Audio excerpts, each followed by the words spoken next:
కరీంనగర్ జిల్లాలోని గన్నేరువరం మండలంలో ఉన్న చిన్న గ్రామం కాసింపేట. అక్కడ ఒక అద్భుతమైన దివ్య సంఘటన జరిగింది. శతాబ్దాల క్రితం, సుమారు 800 సంవత్సరాల ముందు, ఆ కాలంలో ఈ గ్రామంలో వీరభద్రస్వామి విగ్రహం మాత్రమే ఉండేది.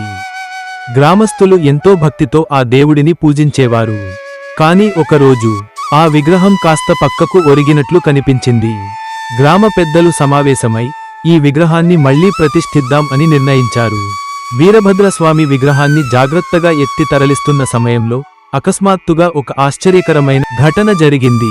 విగ్రహం కింద నుండి ఒక దివ్య ప్రకాశం వెలుగుతూ మానసాదేవి స్వయంభూగా ప్రత్యక్షమయ్యింది. గ్రామస్తులు ఆశ్చర్యంతో నిలిచిపోయారు. ఆ క్షణం నుంచే ఆ స్థలం పవిత్రక్షేత్రంగా మారింది. భారతదేశంలో మానసాదేవి స్వయంభూ ఆలయాలు చాలా అరుదు. మొదటి ప్రసిద్ధ ఆలయం హరిద్వార్ మానసాదేవి ఆలయం. రెండవది కరీంనగర్ జిల్లా కాసింపేట గ్రామంలోని ఈ దివ్యక్షేత్రం మానసాదేవి ఆలయం. ఎంతో విశిష్ట స్థానం పొందింది.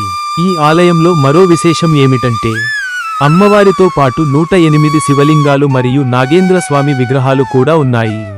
సర్పదోషం ఉన్నవారు నాగ విగ్రహాలపై నీళ్లు పోసి మనసారా ప్రార్థిస్తే తప్పకుండా దోష నివారణ జరుగుతుందని ఇక్కడికి వచ్చే భక్తులు నమ్ముతారు.